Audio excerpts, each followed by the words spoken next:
payo ko sa inyo, wag na wag na wag, wag na wag na wag na wag kayong dadaan sa palibad ng mga traffic.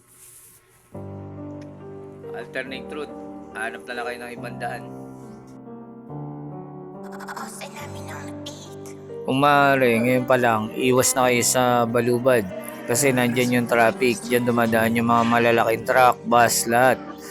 Halos sarado na yung daan, hindi na gumagalaw yung mga, hanap na lang kayo ng alternate route.